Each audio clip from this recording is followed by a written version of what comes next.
help women, save lives, and peacefully end abortion where you live. I can tell you exactly what would happen. The infant would be delivered. The infant would be kept comfortable. The infant would be resuscitated if that's what the mother and the family desired. You were serious about that? Be inspired to change hearts and minds by joining over 1 million volunteers taking part in the global movement happening in your neighborhood. She says, pray that I can get through this abortion. And I said, oh, no. So she went ahead and went into the abortion clinic. When she just came out, she told us, I'm not going to get the abortion. We just had a baby saved. We had a baby saved in Memphis today. Praise the Lord. This is the 40 Days for Life podcast with your host, Sean Carney. Hello, and thank you for joining us today on the 40 Days for Life podcast. I am Sean Carney, the president of 40 Days for Life, and your host for this podcast, which is dedicated to helping you end abortion where you live. Signs. That is the topic of today's podcast, and it is not the M. Night Shyamalan. That's his name. It's not his movie with Mel Gibson where aliens invade. Great movie, by the way, Signs. It is different. It is signs that save lives, signs that don't save lives. And so that is today's topic. And joining me today on this Signs podcast is somebody who has never been invaded by aliens, and that is Mr. Steve Carlin. Yeah, they didn't invade. It was more of an abduction type of scenario. Speaking of aliens, I am pro-alien. I think I've said this before. Like, are we... What does that mean? Like, you're in favor, like, you... I want the invasion to happen. Okay. Because are we doing well on our own? Like, why are the aliens always going to kill us? Like, just because of Independence Day and Signs with Mel Gibson, great movie about redemption, by the way, and forgiveness. But they beat the aliens by spraying water on them. Yeah, it was easy. In an atmosphere that is 70% water. But why are the aliens always bad? What if the aliens are like, look, we can make your economy better. We can we're here to party. They're not a fallen race. I'm here to party. The gender thing is odd. They're like, we'll fix this. Like you have boys and you have girls. Y'all are confused. Like basically outside consultants coming, and they're non-violent. It's just aliens always mean war, and I'm saying, what if it's not war? What if they're like, let me help you out here, bro. There's two genders. Pleasant surprise. Are they an unfallen race then? We're getting into Walker Percy here. No, we better introduce. I don't know. The spiritual part of it is difficult. So no, they are they're like. They're very logical. They don't have souls. They're just very... Whoa, I dispute that premise. I don't think you can be logical without a soul. I don't either, but I'm just trying to create the hypothetical. If the aliens can invade the water-based planet when water kills them, I will entertain your thought experiment here. But they're like really smart creatures. That it's like a super golden retriever. Okay? But they're not, they're not violent. Also joining us today on the podcast. All right, they do have souls. All right, I'll give them souls. I'll give them souls just for the sake of the argument. I'll give them souls, and they are logical, and they're like, hey, everybody lives differently, but y'all have gone astray from natural law, and even us as aliens, we have a natural order, we have a natural law. And we do exist. We've been observing you for a long time. This is definitely a Walker Percy point. And you've lost it. And I think that the transgender thing is a big one. Once you can say there's an endless amount of genders and you can just switch back and forth, and somebody's like, well, I don't want aliens to invade. And you're like, well, what any other better solutions? We would unite us. We'd be together as the human family. We had better hope that they're benevolent, because if they have the ability to make it to Earth before we even so much as know they exist, there's not going to be a competition in that combat. Yeah. Heather's also joining us on the podcast. I was just going to sit and listen today, but okay. She's not an alien. I'm not. That we know of. But like the Men in Black. The Men in Black. You're like you're the nice, pleasant alien that then kills us. Don't get on my bad side. Have you seen The Quiet Place? Yes, I saw the first one, not the second one. Great Christian pro-life movies. That was not on our list when we did that. No, it was. It was. Okay, I forgot. Okay, very good. And I saw the third one, which What's-His-Face did not do. And it's okay. But they're making a fourth one that he is, what's his name? John Krasinski. Yeah, thank you. He's doing the fourth one. But we recently watched them. I forgot how scary they are. Yeah. They're legit scary. And those are bad aliens. I would And that's say what so. gave me this thought, like watching A Quiet Place. I'm like, what if we're the problem? And the aliens come and are like, look, y'all are crazy. Or will we be, by that point, invading them? We're visiting other planets because we've advanced in technology. Elon Musk has made it to where we can go to other planets now. I'd be for that. Yeah. I would like we send the Navy SEALs to go and do like a raid on the alien palace and take over the alien countries and the alien planet. Isn't it SpaceX? Isn't that Elon Musk's space company? Yeah. All right. I'm just saying the aliens get a bad rap in Hollywood. Yeah, that's true. It's basically E.T. was the one nice one, and we even That's deported true. him. We can't forget about E.T. We deported him. We did. E.T. came to this planet illegally. Illegally, we're gonna have a big wall around Earth, and we won't have any All more around ETs. Earth. No, we want sunshine. Steve doesn't get enough of his. We need that sunshine. It's like a clear wall, it's like glass. It's a I guess that would burn us up. Yeah, that would be bad. fiberglass. Fiberglass. Yeah. I don't know how we got on that. I guess because of Signs. Did you see Signs, the Mel Gibson movie? Yes. Did you like I it? saw The Quiet Place. I did like Signs. I have a hard time moving beyond the fact that water was what killed him, and the atmosphere is made out of water. Very bad point, but otherwise I enjoyed I don't it. understand that. You mean, how did they make it here if water was bad? Yeah, you can't you spray them with water and it kills them, and they're gonna invade a planet that 2/3 of our atmosphere is water. Yeah, but what On if its it's just face. condensed? That's like saying It rains. You're out. Hey, the aliens took over, and they're out taking a walk, and then it starts sprinkling, and then they're just dead. It's a bad planet to invade. It's like the Wicked Witch of the West. Yeah, it's a terrible. Maybe idea. they were all going to live in Phoenix. All right, We have shelter. They can go inside. We don't live in the rain. We go inside. We have an umbrella. but if we were going You started that. to, I enjoyed the movie Signs. Okay, well, what I'm saying is it's condensed. Like, I think that they can come through the humidity, right? They're coming through the clouds, and that's like us sitting next to a campfire. But if you throw water on them, that's like sticking your arm in the campfire. It kills you. That, to me, is how they... Interesting. It's increased. I would say we should not go invade a planet where it can just on a whim start raining fire from the sky. Then. Well, I have a 90s reference for you that are a big problem Good. for the aliens and Signs, and that is, did they not like monitor kid toys and see the huge development and advancement of Super Soaker water guns? Oh gosh, that was a big deal. That was huge when Super Soaker came out. I got was that the a big deal for 150. you, or was that just a boy thing? Okay. No. I mean, the boys were more likely to get a Super Soaker. I don't think I was ever gifted one, but I stole my neighbors when I got the chance, Yeah. or my cousins. Men in Black was a terrible movie. It really agree. was. Okay. I'm not a Man And in they Black made person. 3 of them. They made 3 Or of did them. they make more than that? I know I've seen 3. Started hitting the direct to DVD point. If that's the case, I think we watched it Land as a Before family Time. because, oh man, guys, watch this. When we were kids, it was awesome. I think like we would you'd approach watching Independence Day, and Yes. we watched it. We're like, that was garbage And Independence Day is awesome. for sure. And it's held up over time. But I did not like Men in Black, and I saw 1 and 2 in the theater. It's just like, you got to go see it. But yeah, no. I would say the best alien movie ever, to wrap this up. Yeah. And you can email us at podcast@40daysforlife.com if you disagree. But the best alien movie ever, it has to be Independence Day. And second, I would say Aliens, the sequel to the original Alien. Which I didn't see.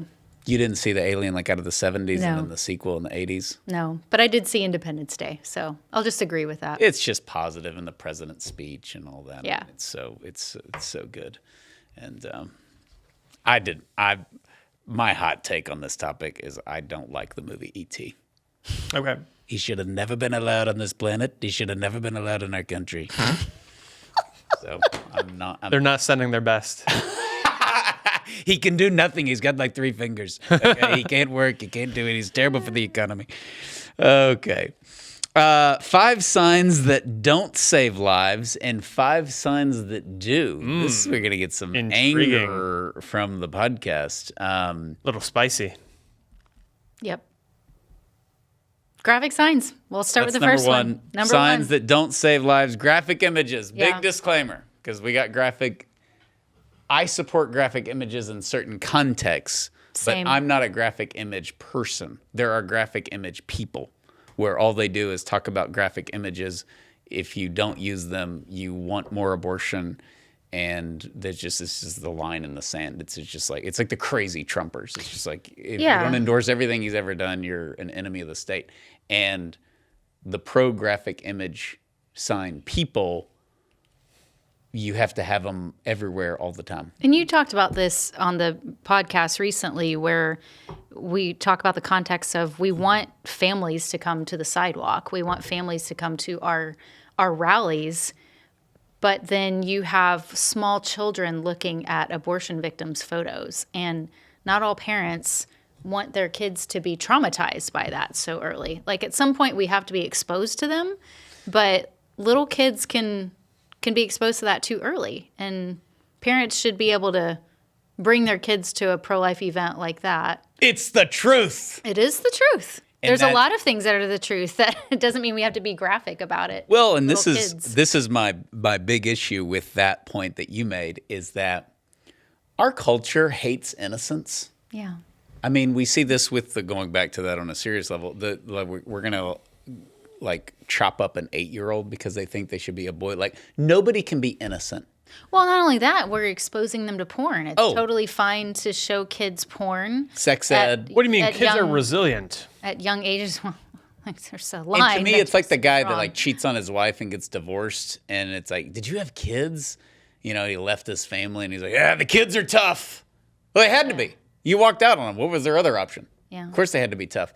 So the whole like, I'm gonna show the dead bodies to the children because then they'll be pro-life forever.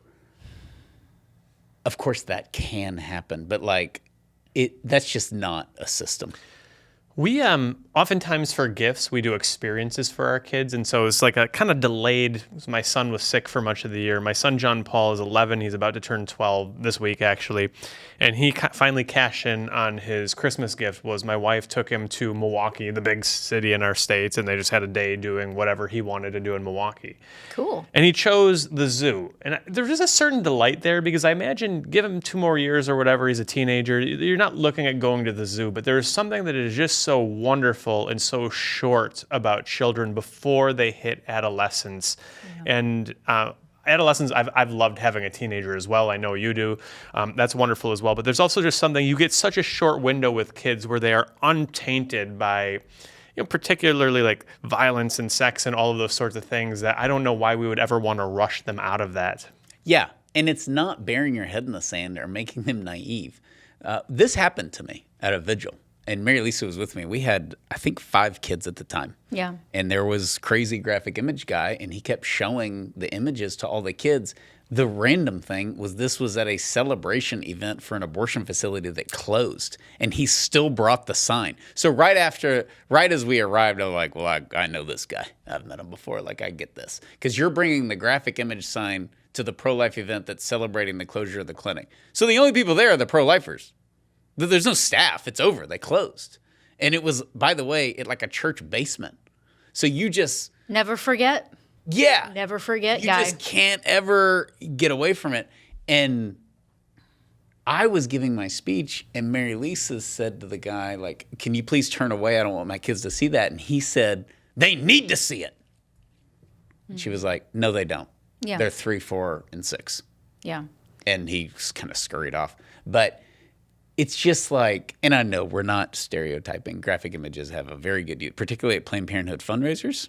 Yeah. I'm all for that. Academic settings, very useful. But these are, of course, all adults, right? Yeah. And here's the thing, and this is the hate mail. The stats that we have at Forgeries for Life, the woman will see it and turn around. And change your mind on abortion, yeah. The numbers are not there. Right.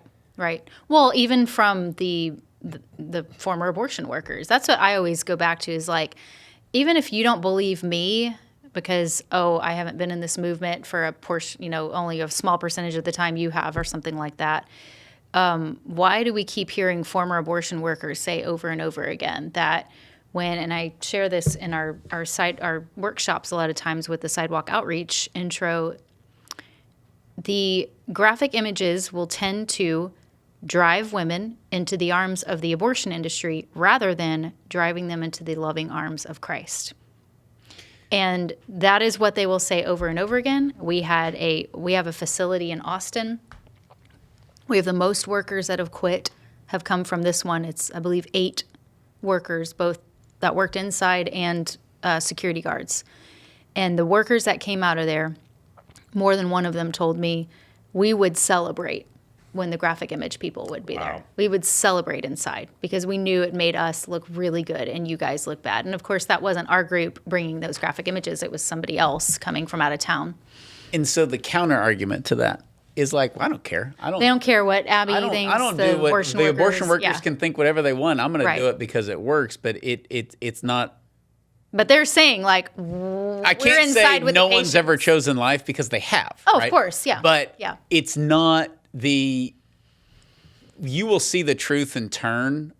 I just think with the advancement of media in general, where we've shown everything under the sun to everybody since the mid-'60s, and especially the development of the internet, I just don't think images have that big. We hate Jews now. That's totally acceptable. Everybody's seen Schindler's List. Everybody's seen a million pictures of Auschwitz, and people deny that the Holocaust even happened. We're denying it, and we deny that and there's the graphic more pictures of that true. than anything. So I just the other thing is if you see an abortion you convert, well, obviously there would be no abortionists. Yeah. They would be like Bernard Nathanson and see it for the first time and quit. But nobody's done that since him. And they're going to become less effective in this age of artificial intelligence. At this point, video photographic evidence, I think we're going to look back on history as we had 100 years where photographic and video evidence was worth anything. Before cameras were invented, we didn't have it, and now we might as well not have it. Oh, that's just AI. Remember when they were saying that Biden's decline? Oh, that's just fake video. Oh yeah. We're kind of there already. That's a really good point. And it may actually end up being good for our society because there's a lot of stuff, and it happened to a very famous Christian actor where it's well, he's for this and this and this, and you all worship him. And it was fake. It had him pictured with it was like a gay activist thing, and he's got the rainbow flag and all that. And I was like, that's awful. He's supposed to be a role model, all that. And then somebody's like, yeah, that's fake. I think so. We're not going to believe anything, I think, over time. Yeah, and I think some of the question here is the whole, they need to know the truth, they need to see the truth. Do we have any responsibility in ensuring that our message is well received? We can't guarantee that anybody is going to accept our message. That's why the Lord says, brush off your sandals and move on. Right. But I think that there is some degree of responsibility that we need to present it in a way that is most likely to be received. And I don't think it's with graphic images. Well, and one of the things I've pointed out is I usually have graphic images with me in a pamphlet. Mm-hmm. So if I have that opportunity where I've actually gained her trust, she's come over, she's started talking to me, we're building rapport, and I share with her about all the great things that are happening in the community that will help support her and her child and her partner. And then she's still leaning towards going in for an abortion. I can then ask her, tell me what you know about abortion. And I'll fill in the blanks for her. And I'll say, have you ever seen what an abortion looks like? And then I can use those photos in the pamphlet that show real victims' images and help her fill in the blank, where most likely she'll say, wow, I didn't know that. I've never seen that before. But if I had had that exact same image on a sign as the first thing she sees and the first impression she gets, that sign doesn't tell a woman, I'm here to help you. It really just tells her that we're condemning her. Yeah. I had that with the PETA guy one time when I was outside, and he came by and said, you care about unborn children, you don't care about what they do to the chickens. And he said that word. And of course, I'm trying to use extreme discipline because I want to be like, whatever they do to the chickens. Have you seen the slap your mama powder? Slap your mama, yeah. Let me show you a picture of my fried turkey there. The breaded part. Yeah. And so I listened to him. I was very respectful, according to me. And I said, okay, you show me your pictures, I'll show you my pictures. And he showed me, and of course it's one of those where you're like, oh my gosh, I don't think I can ever eat beef again or whatever. But they're just showing you all the I actually wasn't very traumatized by it because I'm like, how else are you going to get the feathers off? You know, but I knew you'd like that. So we lost Steve. So then I showed him the pamphlet with the aborted babies, and he freaked out. He took it out of my hand and he threw it on the ground. He's like, how dare you show me something like that? And this is where graphic image guy has a point, right? Because no argument, what to say, when to, none of that would have gotten him to that level. Yeah. He would have absolutely, like, just the pictures, but we had an agreement, and we were both like 23 years old, and so, you know, whatever, we're all adults, so I don't care. The problem that you brought up was he could just be like, that's fake, and run off. So that it kind of, I don't know if you could do that now in 2024, but he was outraged that I showed him that, which was an appropriate response. And, you know, there is a place for them, but the vigils is tough. And you mentioned the responsibility, okay? And yes, obviously we have a responsibility. But there's two things that I don't sit well with me sometimes with the spirit of how this is done. Yeah. Those are actually dead babies. Yeah. And I would never, I hope I wouldn't, like, shock people into being against the war in Vietnam by showing a bunch of mutilated soldiers. There's a fine line there with how you do it, because these babies are actually dead. There needs to be some reverence about it. There needs to be reverence. There needs to be respect. And if you're just flashing them up at a random spot, you know, where there's traffic, there's also respect towards the people. There's a lot of pro-life people there, and they don't want to see that. There's a lot of people that didn't want to watch Unplanned because they didn't want to see an abortion. I don't have a problem with that. You know what? We don't have to see everything. Our society says you do, which is part of the problem. But I don't know. There just has to be a dignity about it. And sometimes when they're just flashed everywhere, I'm like, but those are actually dead children, you know, and there needs to be a reverence for that. Agreed. So I don't know. Okay. Another fun sign. Political signs. We get a lot of that. A lot of people who want to bring their candidate sign. Well, you get the Trump hat and the Pray to End Abortion sign, which is fine, right? I mean, we can't force people what to say, but you're a MAGA person. It's over. You could have a sign saying, I love abortion. It just doesn't matter. That'd probably be more effective. They turn away. Yeah, but it's really reinforcing the stereotype that this is only a political issue and it goes against us. It's very counterproductive. So regardless of who is running for office, what candidate you support, we're not there because of the politics. We're there because this is evil. We're praying against this. We're praying for a conversion of hearts. And we're doing this regardless of what your political views are, what the abortion workers' political views are, what the woman who's getting the abortion. We're doing this because we care and it's wrong no matter what your political views are.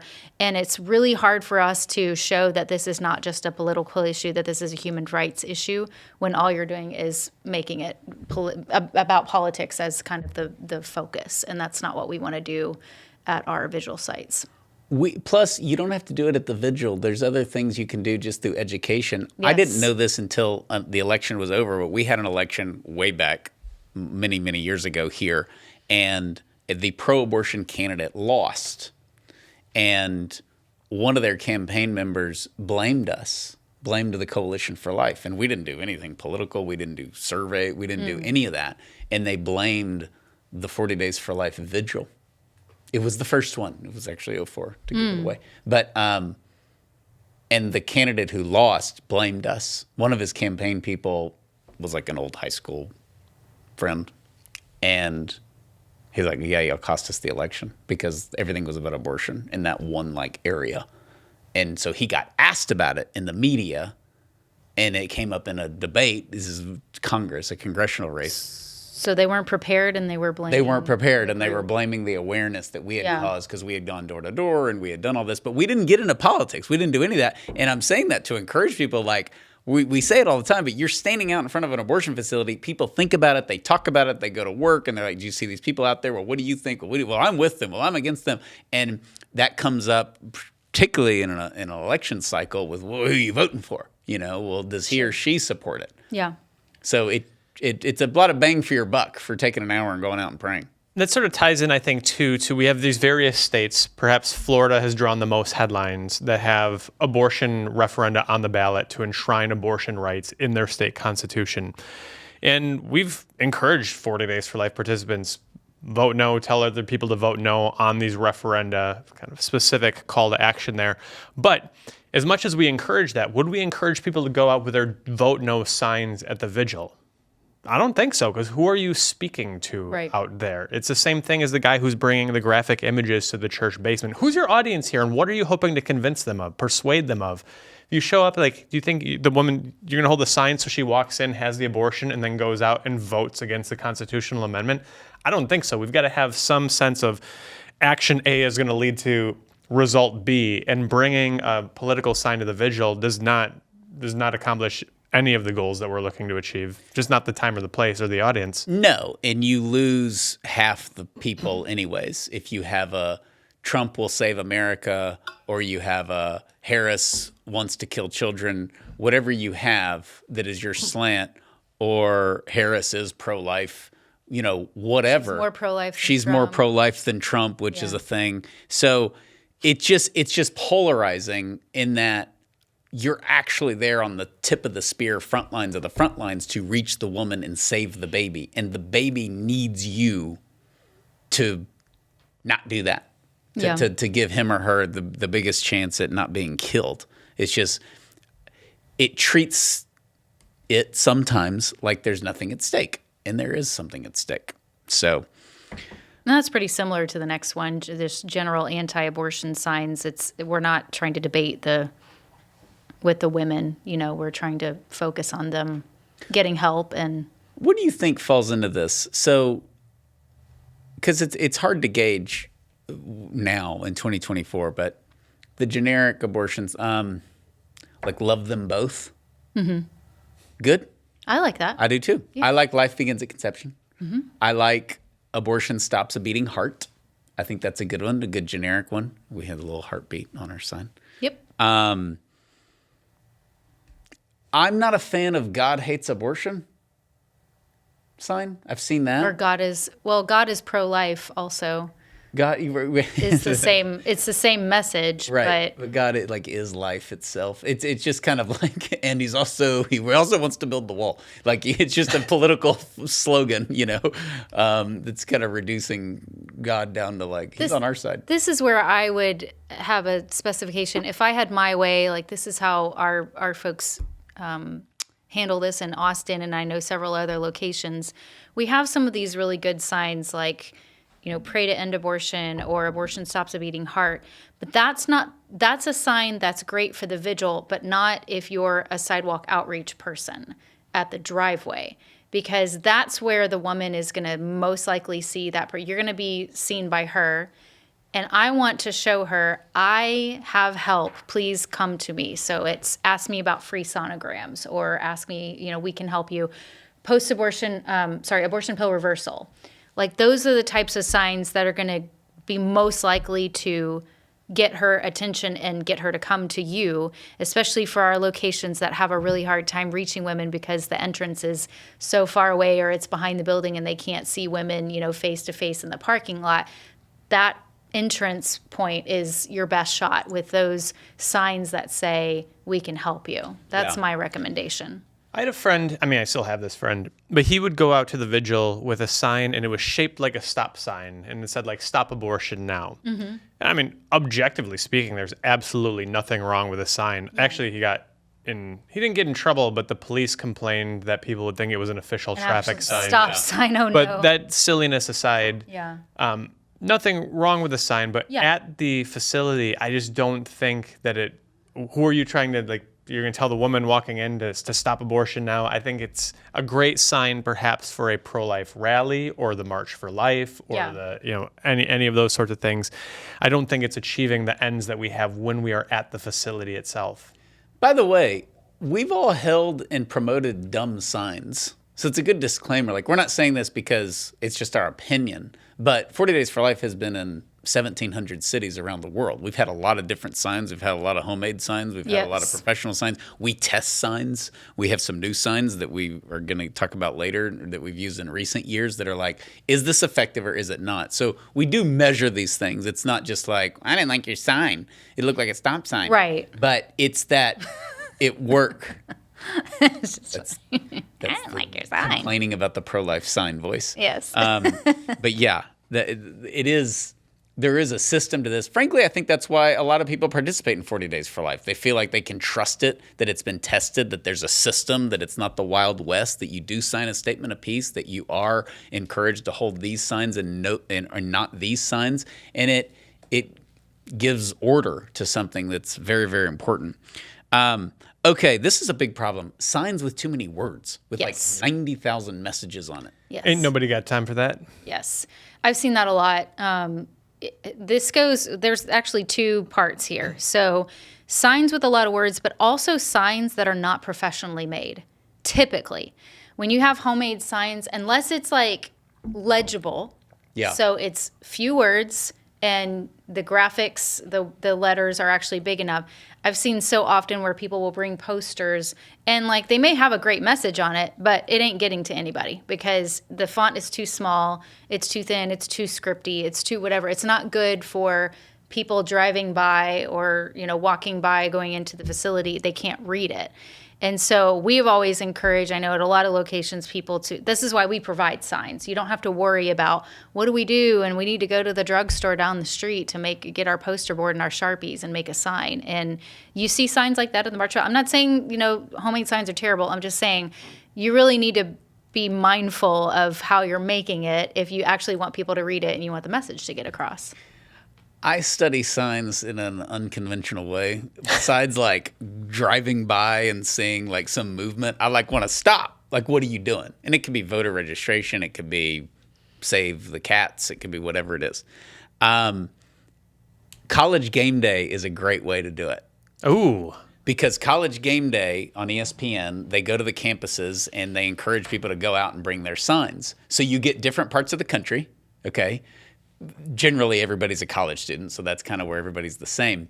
But you'll have professional signs. You'll have handmade signs that are bad with too many words. You'll have really good signs that are big. And when A&M played Notre Dame to kick off the season, they came to College Station. And you also always get scripture or pro-Jesus, pro-God signs. So I'm always interested in that as well.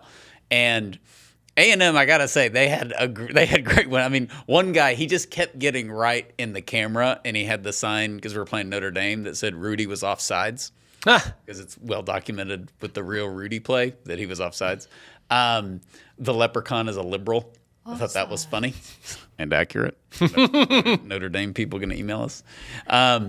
And then there was the Jesus can heal you, all the good, but it was interesting because I always found myself looking there's always two guys and they have a long paragraph on their sign and I can tell it's probably really funny and makes a good point, but I can't, the camera switches or you can't, right. Somebody's in the way. And imagine driving down, we had a guy that used to bring a sign, and it was like the Constitution, and it would just start the Constitution, but you couldn't follow it, right? And so it could say all the wrong words towards the bottom, and you wouldn't know. Yeah.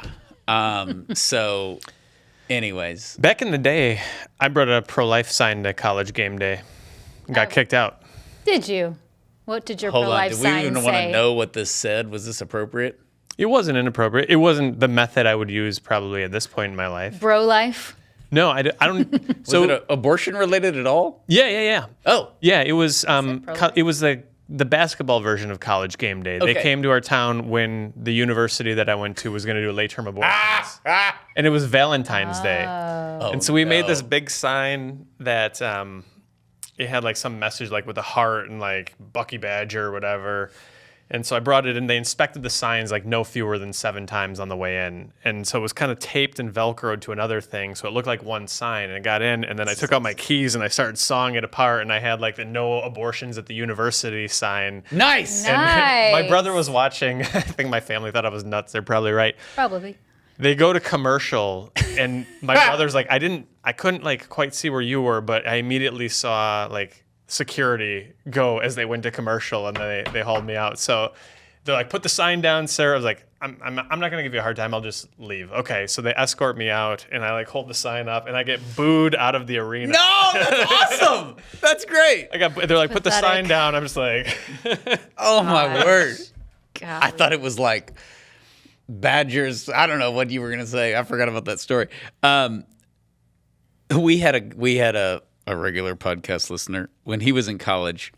Planned Parenthood had this event on campus where they were gonna have one of their like board members who was also a doctor and a professor like speak for reproductive rights.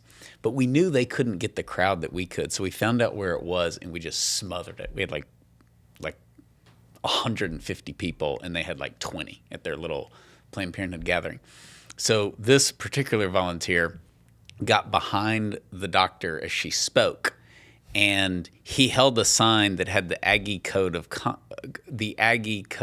honor code. So it's an Aggie does not lie, cheat, or steal, or tolerate those who do. Okay, that's a very common thing at A&M. That's like it, right? Because it used to be just totally like military school. So his sign said an Aggie does not lie, cheat, steal, or abort unborn children violently in the womb. Like that was like it went on forever. It was like all the news coverage because they filmed the speaker, and he was like the game day guy. Like he got perfectly right in front of the cameras. So it's fun being in college. Yeah. It really was. here's one last thought on the signs that have too many words. This, I guess, doesn't apply to the vigil, but I really was kind of inspired to add this one because of some particular suggestions that I've been received over the years. But also, you ever notice sometimes you're driving and there's a pro-life billboard and you're like, what the heck does that say? There's like a paragraph worth of text on the pro-life billboard, and you're like at risk of like plowing through Yes. a crosswalk full of kids going to school because you're trying to read the pro-life billboard. It's just, we got to get to the point quickly. You really do. Driving by, again, know your audience. If your audience is, people rushing past you, don't have a lot of words. I would also say this is going to get even more nitpicky. I'm sure we're going to get emails about this, but do you want to have 30 signs that all say like 20 different messages all clustered together? Like I've driven by vigils before where that happened, and I'm like, I have no idea what any of those signs said. Yeah. Because it was all so much rather than a few signs. Maybe some of the signs say the same thing and it's more consistent and you actually get a particular message across, which is again why I strongly recommend have the signs by the driveway, like a couple of them maybe that say we're here to offer you help or come talk to me about free sonograms or whatever. Too few signs or too many signs, because you can have just a bunch of people out there and it's like, what are y'all doing? Yeah. Because there's no signs, and that's why the clear messages and you can spread out. I mean, people Absolutely. like holding signs and that's great, but it's just one of those things that if you're driving by and you think, I want people to actually read my message, if you're with 30 other people and you've got a whole bunch of different, unless you all have the exact same sign, Yeah. nobody's going to know what your sign says. Do you notice this in politics now?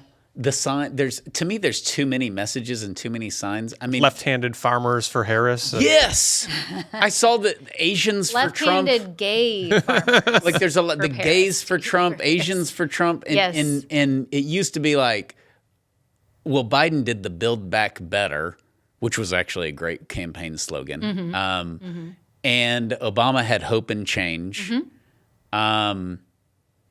I forget what Romney did. Oh, well, obviously Trump was all just make America great again, and he stuck with that.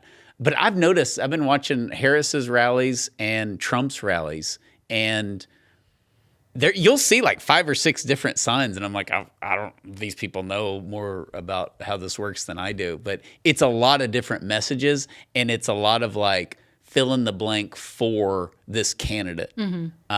Hillary did "I stand with her," which was actually smart, didn't work. But, it was simple and it was everywhere. And, but usually there's like some message on, I don't know, an actual issue, healthcare for all or whatever. And it's just getting scattered these days. It's kind of all over the place. Just, it's a good reflection of our political climate. Okay. Here's the last sign that we don't encourage. People aren't going to like this. No.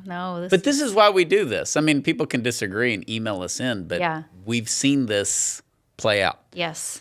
Signs about adoption. Adoption is a loving option, Sean. Yes, I agree with that. It's also a good sign. Yes. In general. Yes. But it's, is this don't tell me what to do? I can hear some people saying that, yes. So I'm going to do the opposite because you're holding the adoption sign. So now I got to go do paperwork and I got to research and, I just interviewed Pam Stenzel on this topic. Yeah. And I said it'll be in the upcoming edition of Day 41 magazine. You can subscribe for free quarterly, 40daysforlife.com/magazine. So get that interview. But I asked her this question. You get a little preview here. It's like, we've done, I think, well in the pro-life movement out on the sidewalks, encouraging and empowering women to choose life and parent their babies, but we have not found a ton of reception to empowering women to place their children for adoption as one of the options, the nonviolent options in response to a difficult pregnancy. I said, why is that? She's an adoption advocate, and she said 2 things. She said, first of all, we need to be promoting adoption long before we get to the sidewalk. You have to have kind of an understanding that this is not like giving your child away, as we talked about on the language podcast. We have to have an understanding that this is a dignified option for mom, for baby, for the family. It's a gift. All those wonderful things. They have to begin long before you have a slogan on the street. And she said the other thing is the mom's not going to make the decision to go for adoption that day. We need to get her to the pregnancy center, and she's going to have months to think about is she going to parent? Is she going to place her child for adoption? There's different options. You need to have a long and thoughtful discussion of those options, parenting or adoption. It's not something that's going to happen on the sidewalk. People are more open to adoption today than they were 20 and 30 and 40 years ago, but there is still a really great stigma to adoption. And did you guys, I know you know this, but is there? The abortion, yes, there is. Is the stigma grown over the last 20 years or been reduced? No, I think it's been reduced, but I too. think it's still great enough. Okay. So because more and more people are starting to realize adoption is not this awful scenario of a closed adoption that they're going to go to a abusive family and you're never going to get to have, the birth mom does not have a say in it or anything. That was the stereotype is the baby's going to go to some and be with some abused kid. But did you know, and this is from Planned Parenthood's own information that they've published in the past. We talked about this long ago here at the Coalition for Life when we were still here praying outside the facility. There is a hierarchy of the choices within the abortion industry. So what's the first choice for the abortion industry? What's the best one? Abortion. What's the second one? And at this point, we're judging between parenting and adoption? Right. I'd guess parenting. So correct. Most people would say they would think that adoption would be next and that parenting is the worst choice. But they actually will say parenting is better than adoption. The abortion industry itself will say that. And we we found this information from a lot of the pro-abortion sources and even psychological journals that they would publish in. And And this is what we kind of used when we were doing in-house counseling here next door for women who would come in and get free pregnancy tests. They still have a stigma enough of adoption. And that's what the abortion workers will say. They will feed that stigma. They will say, you don't want your kid to go to some family that will abuse them. And the reality is, like, we have a local adoption agency here, is that the women have much more of a choice than they realize. They get to pick, most adoption centers, especially Christian ones, they'll have a binder full of profiles of couples. And, this couple likes to go hiking, and the family likes to go hiking, and they like to do a lot of outdoor activity, and they go to church, and they whatever, right? And then this family really loves movies on Friday nights and doing a lot of laser tag or whatever the case may be. And they have this type of heritage and cultural things within their family. And the mom actually goes through these profiles and gets to choose which one her family is. And then she gets to choose, do I want a closed adoption? Do I want a semi-open adoption, or do I want an open adoption? And that, of course, open adoption can be whatever the parent, the adoptive parents and the birth parents agree upon, which is, do you want to have visits every 6 months, show photos, write whatever. Semi-open, or maybe more often than semi-open, would be like, here's a photo and an update every year about the child, and that sort of thing. And I remember one time I asked the local adoption director here, because she said most moms, when they come in, birth moms, they're just like, I don't want to think about all of this, so you pick. But after they looked through the binder, they ended up picking. Like, they didn't stick with, I don't care, I want you to pick. They would pick their child's family that they prefer that their child go with. There's a lot to what you just said. I believe all of it, and all of it's true. And for the purposes of this, it doesn't fit on a sign. That's what I'm saying. That's not the message. And in most sidewalk counselor trainings, you will find we don't talk about adoption because it's not the place to do it. This is a hurried decision. We have a small amount of time. Goodbye time, yeah. And it turns them off typically. And most likely they've heard that from the abortion industry already, the false narratives about adoption. So we want to just get them away from that place and not go to that appointment that day.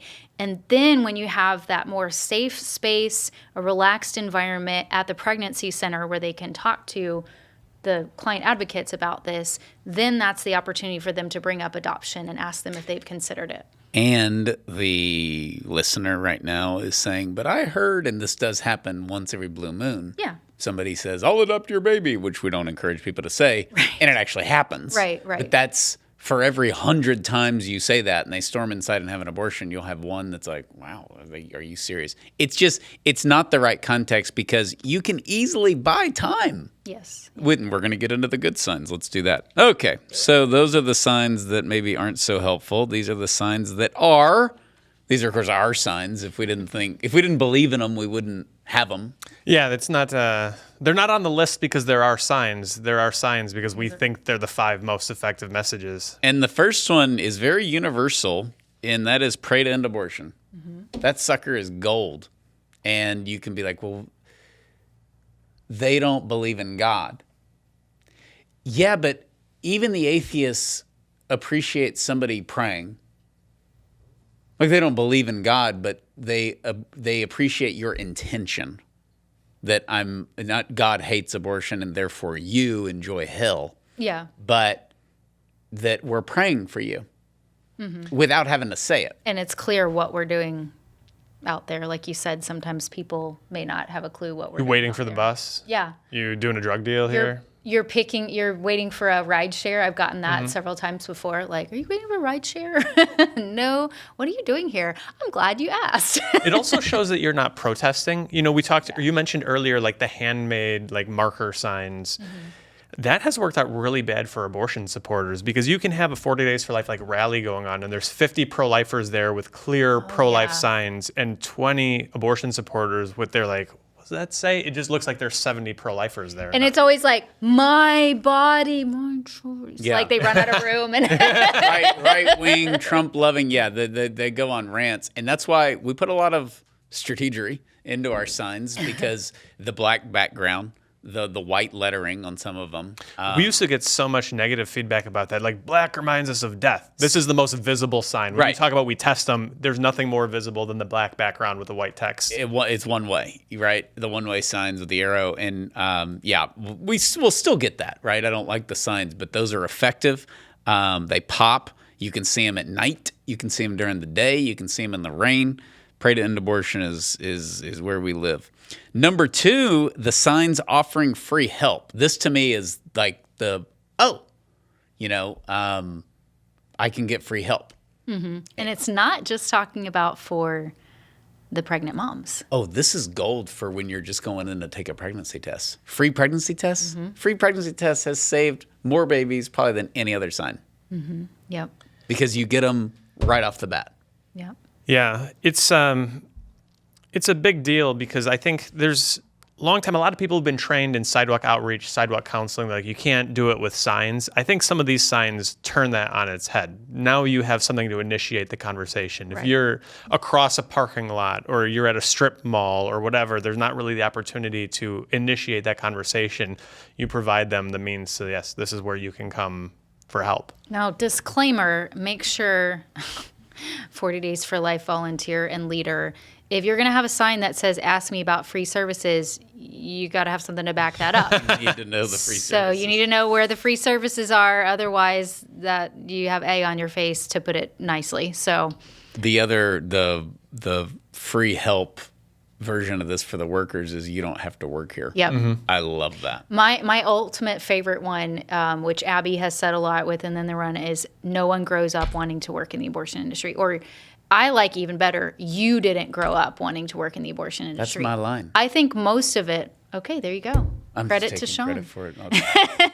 But I think most of it, okay, sadly, because of the world we live in, there are actually people now who, like I've seen at these rallies in New York where they're interviewing, it's a pro-abortion rally, and they're interviewing this young med student. And she's like, yeah, I've been dreaming since I was 8 years old of becoming an abortionist because my mom would take me to abortion route. Okay, those are rare.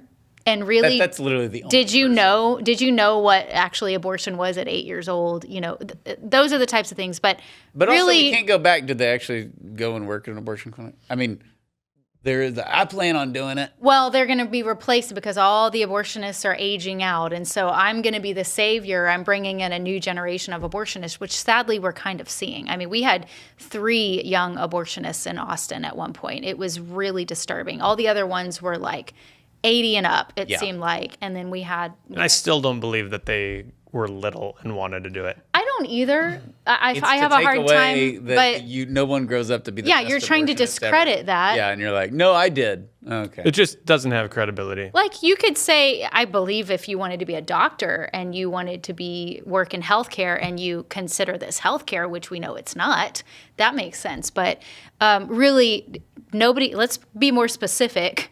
Nobody grows up wanting to go to a POC lab and count body parts.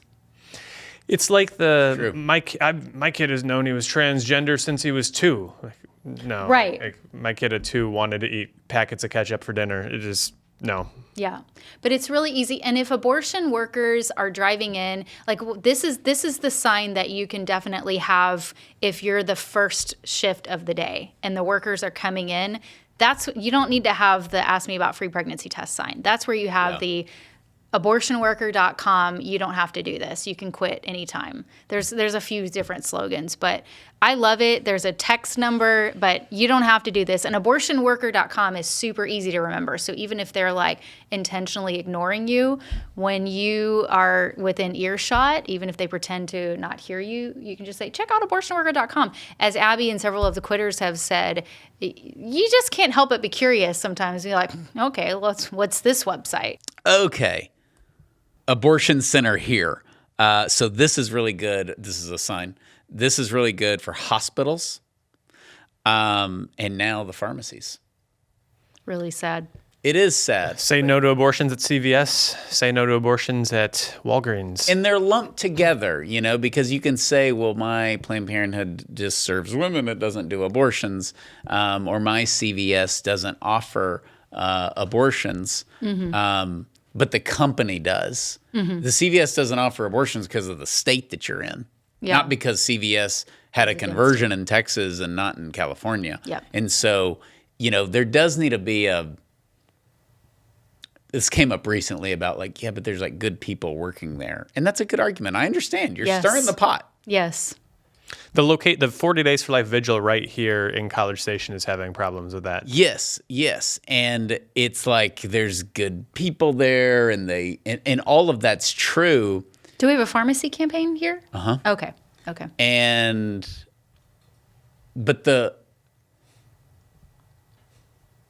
But we raised the question, it's people think y'all are just a bunch of jerks. Can you work for CVS after they announced that in good conscience? And if it's bothering you, why is it bothering you?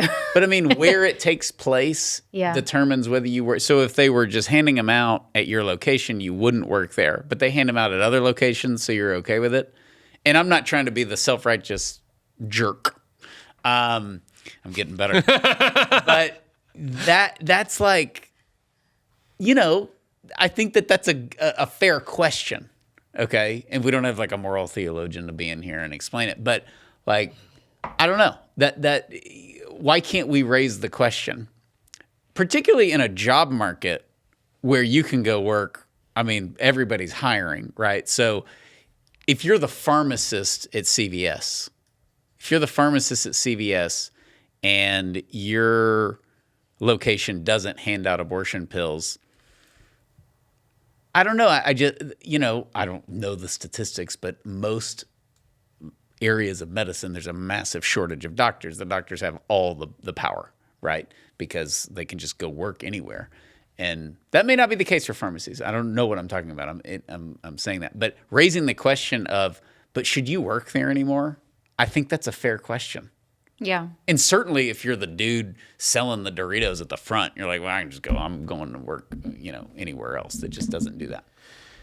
The other thing I think is worth pointing out here, it's a similar argument to what we have sometimes where there's Planned Parenthood in a multi-use facility and the guy who's got the yoga studio is complaining, like, you're hurting my business. Your problem isn't me. Your problem is they're doing abortions there. And so Walgreens, CVS, Rite Aid, whoever else, they could easily solve this problem by just not killing kids anymore, and then they don't have to worry about all the other. It's on, and they want it to be without consequences, and it can't be without consequences, and that's our job because you should have employee turmoil if you launch yourself as a publicly traded company into the abortion industry.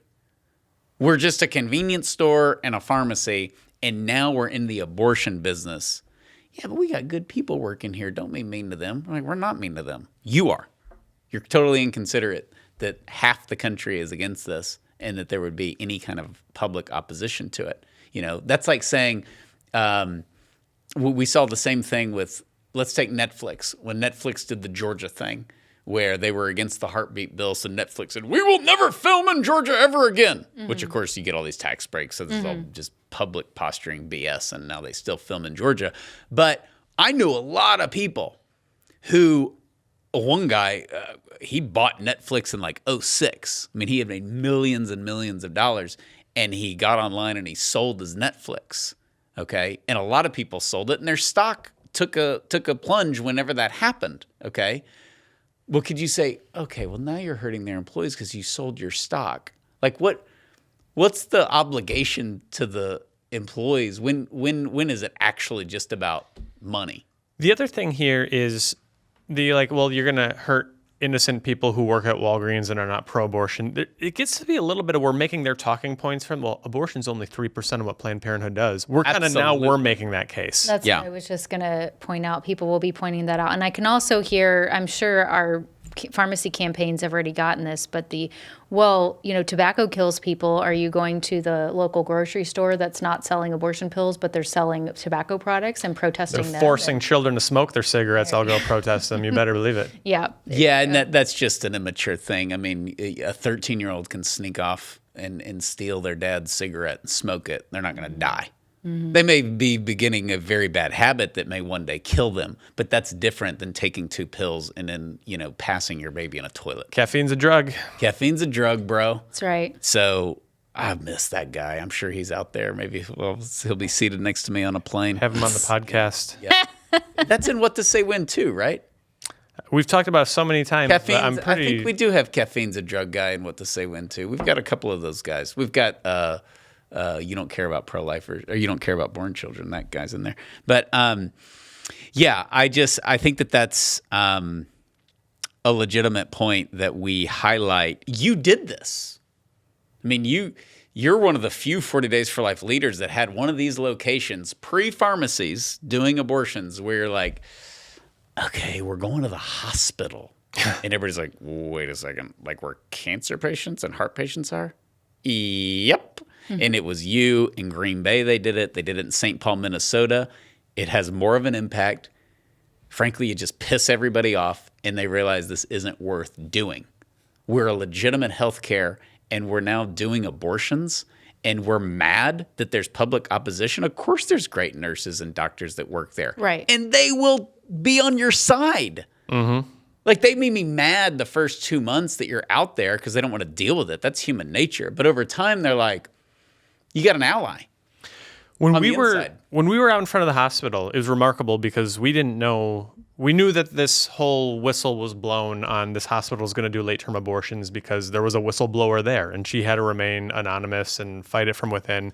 But after we won and the hospital pulled the plug on the abortion plan, she was able to come out. She spoke at our 40 Days for Life vigil, and she said, you know, there were some tough days. We didn't know who we could trust. We didn't know who we couldn't trust. We didn't know if we were going to get fired. We didn't know a lot of things. And on our darkest days, we would go to the window and we would look out and we would see those guys are there praying for us. And there's probably a pharmacist or a farm tech or someone there who's like, well, gosh, you know, I'm not having the abortion. Like, I'm just selling it to them. It's not really my choice. I'm just following orders. Those good people need some backup, and we're there to provide some backup for them and help their consciences stay strong in the process. I think that that's beautiful, and it's so true. And it's also like, not everything's sunshine and roses, you know? I mean, we're creating, as MLK said, a constructive tension. Yeah. And that's going to make good people upset. That probably have a right to be upset. And also it stinks. You're like, great, I'm like the manager of this place and I'm a Catholic or whatever. And now I got these people out there and I'm against this, but I got to have a job. And we understand all that. And also it's like it's not personal, Sonny. It's strictly business. So it's not like we're against them, just we're not against the abortion doctors. The biggest example, you mentioned the talking points, for them, and then we'll move on. We saw it with Bud Light. Now, Bud Light, when they had their debacle, overall, Budweiser is, in fact, it's well documented, a pretty conservative company. They've tens of millions of dollars to Republicans. They're not Starbucks. They're not Bank of America. They're not considered one of these left-wing things. But they had that VP that somehow was given the authority to do this, and they had this transgender thing, and they lost, was it $4 billion? I forget what it was. Billions and billions of dollars. And that, of course, like the guy driving the Bud Light truck, supporting his family, of course he's a great guy. I don't think, he needs to like resign or whatever, right? Because it's not abortion. It's just different. But Bud Light needed to be punished, and they became sort of the poster child, and they had something that's very boycottable, which is beer, because there's a million of them, and there's a million nasty light beers you can drink instead of their nasty light beer.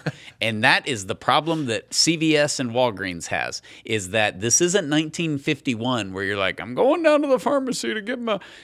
Every place has a pharmacy. Every grocery store chain, they're all over the place. We moved our prescriptions. Absolutely. It took immediately. 2 seconds. Mm-hmm. 2 seconds. And we were never there. We've picked stuff up there before. Like if a doctor's like, I want you to go to the CVS. But ours have always been the grocery stores of wherever we live. And that makes public efforts like that possible when it's easy to, we've said it a bunch. Like, you can make an effort to boycott like an airline or something, But it's very difficult. It's hard to boycott Google or Microsoft or Apple because you're just bouncing around between them. You can just say, I'm not going to have a phone and I'm going to live like it's 1950. But nobody does that unless you're a monk. And so that whole like, how boycottable are you? That's where CVS and Walgreens was dumb. That's where Bud Light was dumb. Mm-hmm. And it's unbelievable. And Modelo is now the largest beer company in the world, who owns Corona and Dos Equis and all the Mexican beers and everything else. And it's just unbelievable that Modelo took over Budweiser, you know, and it's a victory of that public, like, you know.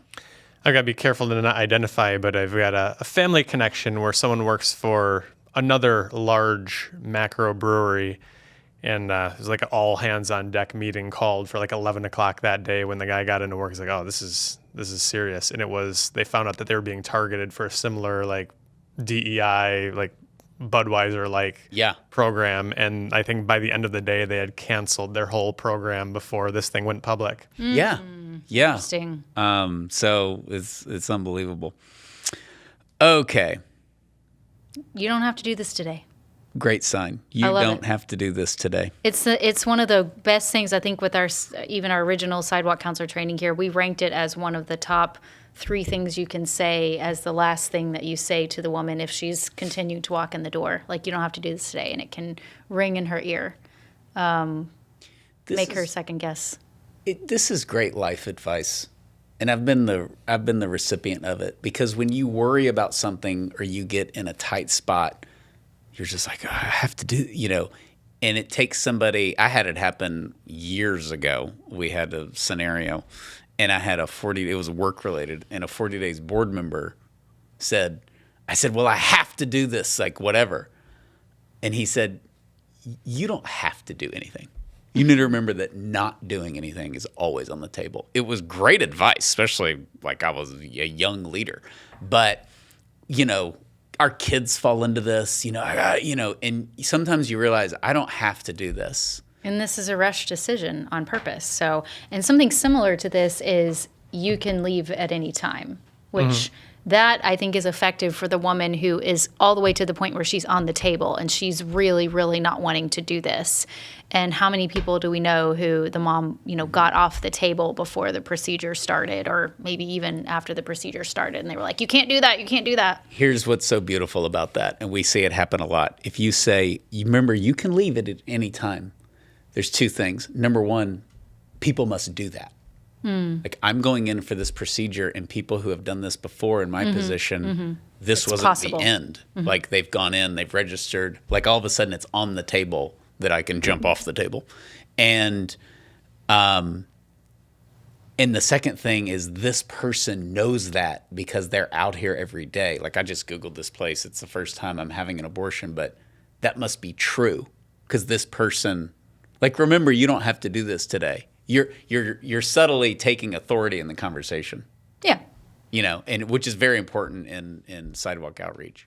Same reason our next batch of signs works here, the ask me about signs. Ask me about a free ultrasound. Ask me about abortion pill reversal. Ask me about post-abortion healing. Why would someone want to reverse their abortion? That must be a thing. Why would someone want to seek healing? What are you healing from? Those things are great for leading women toward healing, but they are also great at preventing them from going through the abortion in the first place. Yep. They're not thinking about the consequences. They're just thinking about, I have this problem that I have to solve really fast right now. This is the quick fix. So, yeah, I agree. It's good to close off. It is good to close off. And before we close off, I was going to say, it's also sometimes ask me about is outrageous. Ask me about the genocide in Israel. Ask me about whatever cause you would ask me about the dead chickens, you know, and this is ask me about a free ultrasound, positive. Ask me about abortion pill reversal. I guess that's a thing. And ask me about post-abortion healing. I'll be post-abortive soon. It's another curiosity thing, I think, where Heather was talking about the workers are I just want to know what's at abortionworker.com. if you hear about abortion pill, like we and certainly many, maybe not all listeners are like kind of used to living in a world where we're talking about abortion pill reversal. If you're not living in an abortion world, that's kind of a mind-blowing thing to hear. Oh, yeah, I'll look at more information. And we've seen babies saved from that. They're like, yeah, I just remember they had this thing about reversing abortion. So after I took the pill, I just Googled it. Lo and behold. Yeah, it's so true. It's so true. Abortionworker.com is a great domain. Let's just be interested in that, whether you were for it or against it. You're like, I got to go there. Not so popular is Steve's sign. Ask me about grape soda. Not a bestseller. More for me. All right.